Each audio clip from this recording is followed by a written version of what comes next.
Hi, my name is Shreya. I'm from Digital Green, and today I will show you how to handle a tripod. Feel free to pause the video and practice alongside. So in my right hand I have a tripod. It's from brand Sony and the model number is VCT R640. So why do you think we need a tripod? We basically need a tripod to give our camera stability. So imagine that this is my camera, and if I were to hold it in my hand, it's very likely that my arm would shake and it would give me an unsteady picture. On the other hand, if I were to put it on a tripod, it would give me a steady picture. For example, I'm holding it in my hand right now and there is a slight shake. I now have the camera mounted on the tripod.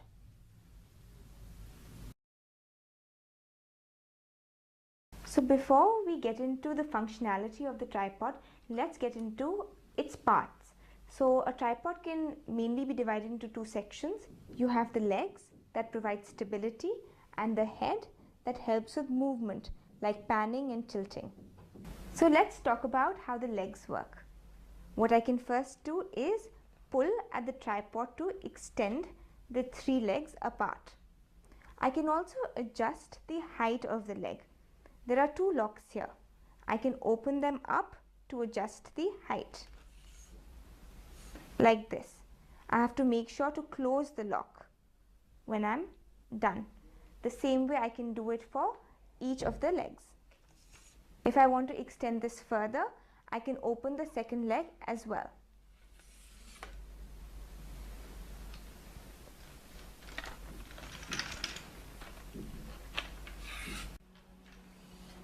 Unlock and then lock it again.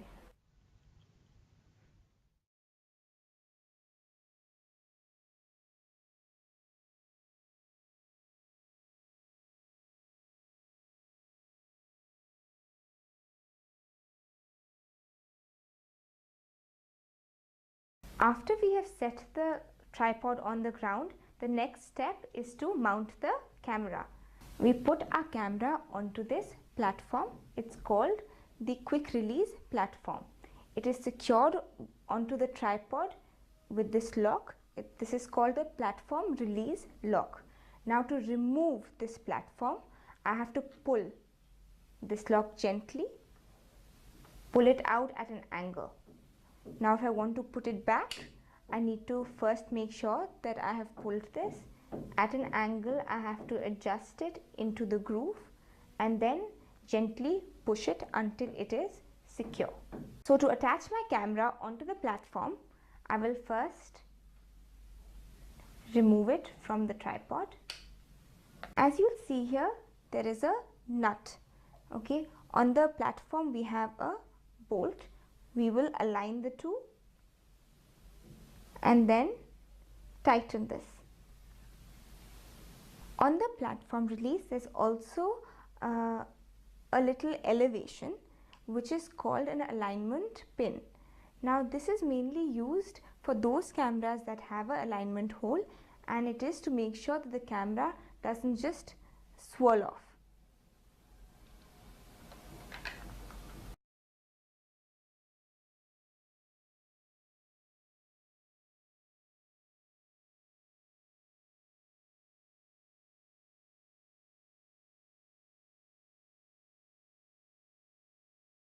Sometimes when you will go to the field, you will find that the ground that you're working and shooting on is not perfectly leveled. There will be some areas that are slightly lower, some that are slightly higher.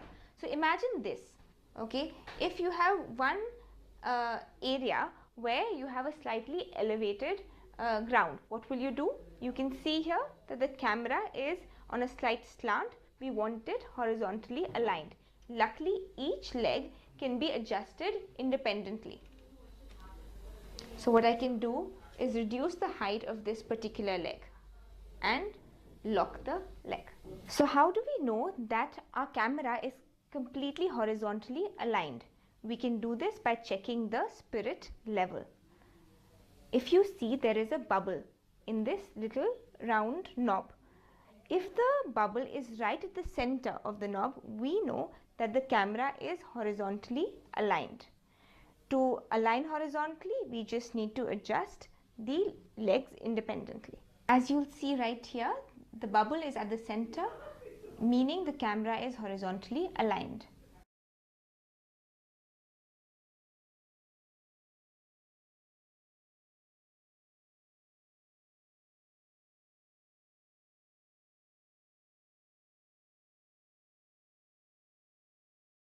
Now that we know everything about the legs, let's move on to movements using the head.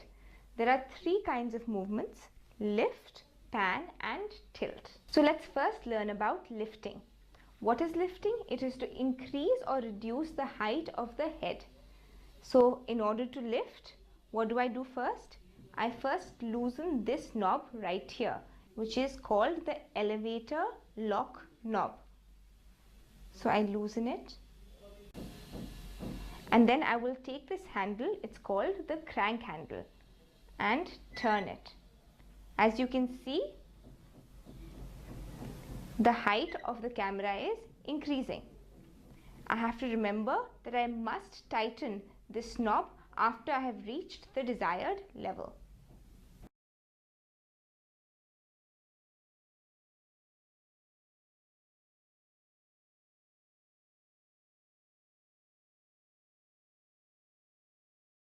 After learning about lifting, let's learn about panning. Panning is essentially the horizontal movement of the camera. Now, in order to pan, I need to use the panning handle. I also have a panning lock. I have to make sure that it is loosened. Another thing to remember is always to be steady while panning and slowly pan our camera.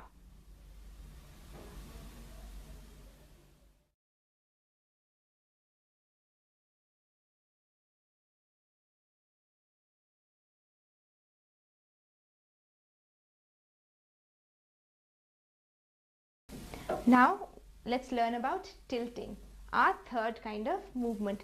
We know about lift, panning, and now we have tilting. Now we use our panning handle to also tilt. Tilting is the upward and the downward motion of the camera. Now this is the tilt lock. In order to tilt, I first need to loosen it. And now I can hold the panning handle and then turn the camera upwards and downwards.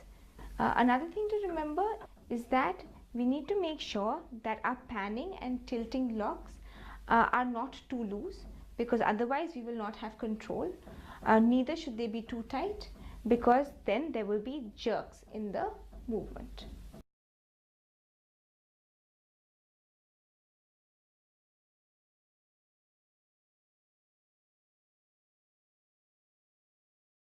One thing to remember is that when standing with the tripod, the elevator knob should be right in front. The reason is that way the panning handle will be to your right, so will the crank handle. Another good thing is that you will be able to move without the leg of the tripod coming in your way. Now that we know all about the functions of a tripod, let's talk a little bit about the precautions. Well, at the end of the shooting, once we are trying to pack up our tripod, the first thing to remember is to remove the camera. We need to release the platform. One thing to remember is to definitely put the platform back. This tripod would be completely useless without the platform.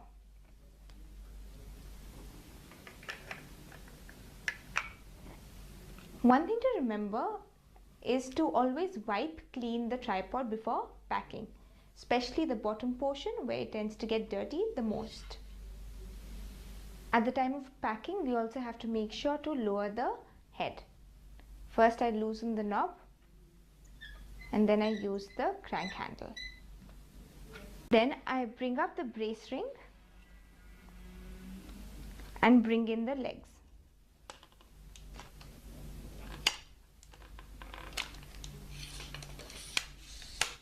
I have to make sure to lock the legs in place.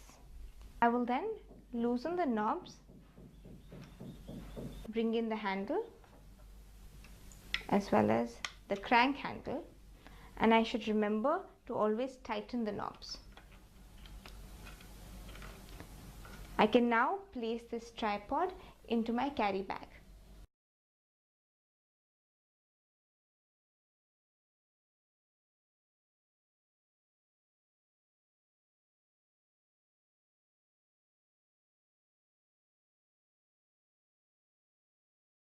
Now that we have learned about the basic functionalities of a tripod, we should look at a few do's and don'ts. The first do is to always use a tripod.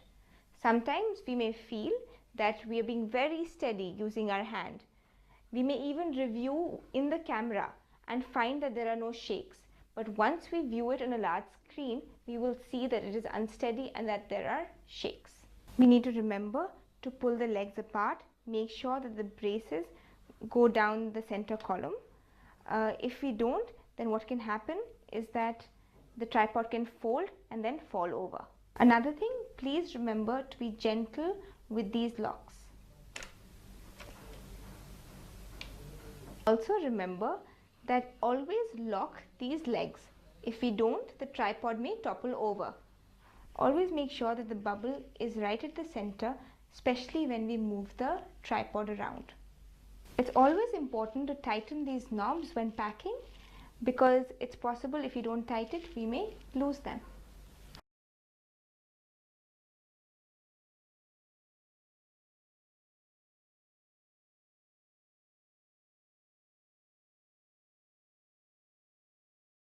And lastly, we should remember to clean the tripod. It was a pleasure introducing the tripod to you. I encourage all of you to practice. If you have any doubts, contact us at contact@digitalgreen.org. Thank you.